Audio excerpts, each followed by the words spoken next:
آج غازی پور میں بھی میں نے یہ بات کہی ہے، انہوں نے کہا یہ رب العالمین کی کتاب ہے، یہ بہت عظیم کتاب ہے، یہ انتہائی اونچی کتاب ہے، یہ برکت والی کتاب ہے، یہ رحمت والی کتاب ہے۔ اب یہ باتیں تو ایسی ہیں جیسے مسلمانوں کو کوئی حلوہ کھلا رہا ہو، یہ تو پیاری باتیں ہیں۔ اس کے نیچے کچھ چھپا ہوا تھا۔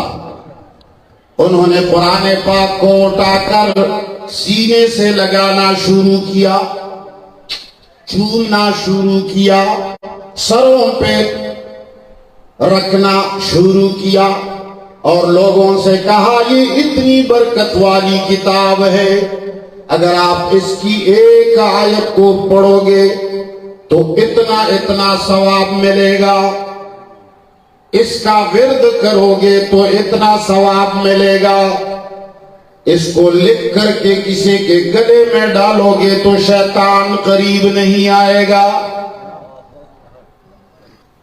اگر کسی جج کے پاس جانا ہو، جاء الحق وزہق الباطل 100 مرتبہ کہو، جج اندھا ہو جائے گا۔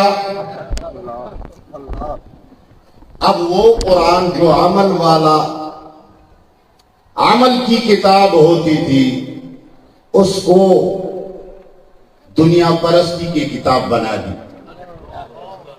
لوگ اس کو پڑھتے گئے، یاد کرتے گئے، ثواب کی نیت سے پڑھتے گئے۔ ان ظالموں نے یہ چھپا دیا کہ جنت اس کے عمل کے ذریعے ملتی ہے، پڑھنے کے ذریعے نہیں ملتی۔ یہ بات چھپی رہی اور آج تک چھپی ہے۔ آج تک مسلمانوں کا یہ حال ہے کہ یہ پڑھنے کی کتاب ہے۔ جب کوئی بچہ اس کو حفظ کرتا ہے تو لوگ بڑی خوشیاں مناتے ہیں، لیکن کسی بوڑھے سے بھی کوئی نہیں پوچھتا کہ آپ نے 70-80 سال کا زمانہ گزار دیا، بوڑھے صاحب آپ نے کتنے دن قرآن کی کتنی آیات پر عمل کیا ہے؟ جب سے تم پیدا ہوئے ہو اس وقت سے نماز، جب مر رہے ہو تو اس دن بھی نماز۔ لوگ کیا کہتے ہیں؟ فلان بہت خوش قسمت تھے، مسجد میں مر گیا، سجدے میں سب روح نکل گئی۔ ایک آدمی نے اپنی بیوی کو بازار میں مارنا شروع کیا۔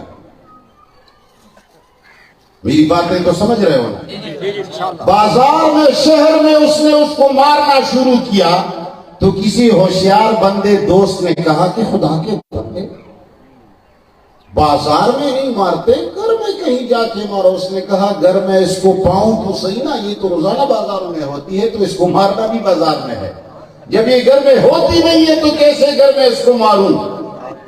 اب اسرائیل کو جہاد کے میدان میں تو موقع نہیں ملتا کہ تم اسی روح قبض کر لے، اس لیے کہ تو مسجد میں صبح سے شام تک بیٹھا ہوا ہے۔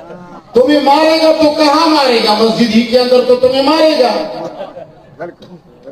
اس لیے کہ قرآن میں جہاد کے آیات پر عمل تم نے نہیں کرنا، ہمسایہ کے حقوق پر عمل تم نے نہیں کرنا، شہر میں تجارت اور کاروبار کی آیات پر تم نے عمل نہیں کرنا، کفار کے ساتھ مقابلے کی آیات پر تم نے عمل نہیں کرنا، ہمسایوں کے گھروں میں ان کی بیمار پرسی پر تم نے عمل نہیں کرنا، اپنے جیب کے پیسے غربا میں تقسیم کرنے کی آیات پر عمل تم نے نہیں کرنا، قرآن کی آیات گلی گلی پہنچانے پر تو نے عمل نہیں کرنا ہے۔ جب سے تو پیدا ہوا ہے یہ مسجد ہے، جب مرتا ہے تو اس مسجد میں مرتا ہے۔ اب اسرائیل تمہیں کہاں مارے؟ کہاں مارے؟ مسجد میں۔ یہ تو ہو نہیں سکتا کہ تو کڑا ہے مسجد میں اور وہ تمہیں مار دے جہاد کے میدان میں۔ مسلمانوں کو یہ اچھا لگتا ہے کہ مسجد میں وفات آ گئی، یہ بڑا سعید اور نیک بخت آدمی ہے۔ آپ سمجھ رہے ہیں؟ ایک نماز پڑھتے ہوئے ہزاروں فرائض سے منہ چھپاتے ہو مسلمان۔ اے مسلمانوں، قرآن کریم کے اندر صرف اقیم الصلاۃ نہیں آیا، کتب علیکم الصیام نہیں آیا، اتم الحج نہیں آیا، صرف ذکر و اذکار کے قصے نہیں آئے۔ مسلمانوں، قرآن کریم کے اندر اگر تم ان 4-5 مسائل کو ڈھونڈو گے تو یہ تو ایک صفحے کے اندر آ جائیں گے۔ یہ 6000 سے اوپر آیات میں رب العالمین نے کیا مانگا، کسی مسلمان نے اس کی تحقیق نہیں کی۔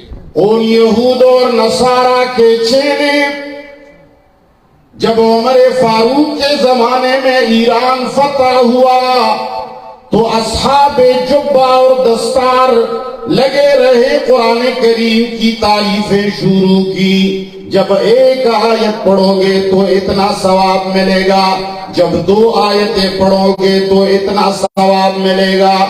آج کل کا مجوسی اس زمانے کے مجوسی سے آگے نکل گیا۔ اس زمانے کے مجوس نے کہا تھا کہ اگر صرف پڑھو گے تو بھی ثواب ملے گا، اس نے کہا پڑھنے کی ضرورت نہیں، صرف دیکھنے سے بھی ثواب ملتا ہے۔ خدا کی قسم، ہمارے علاقے میں باقاعدہ علماء تقاریر کر کے کہتے ہیں کہ اگر رمضان میں کسی نے قرآن کریم کو نہ پڑھا ہو کوئی بات نہیں، صرف انگلی پہ رکھ کر دیکھتے جاؤ، بسم اللہ الرحمن الرحیم، بسم اللہ الرحمن الرحیم، بسم اللہ الرحمن الرحیم، اس سے بھی ختم کا ثواب ملتا ہے ہمارے علاقے میں بھی۔ اور پھر اس سے بھی آگے نکل گئے کہ اگر تمہیں وضو نہیں ہے اور بسم اللہ بھی نہیں آتا، دور سے قرآن کو محبت کی نگاہ سے دیکھو گے تو بھی ثواب ملے گا۔ تو میں نے کہا واقعی اگر کسی انگریز لڑکی کے ساتھ یہاں سے امریکہ میں شادی کرو گے، قریب نہیں جاؤ گے، یہاں سے آنکھ مارو گے تو بھی بچہ پیدا ہوگا۔ اگر کوئی کہے کہ پیدا نہیں ہوتا تو آپ ان سے کہیں کہ یہاں ثواب کیسے ملتا ہے، یہاں جیسے ملتا ہے تو وہاں بھی اسی طرح بچہ پیدا ہو جائے گا۔ یہ مسلمانوں کا دین ہے۔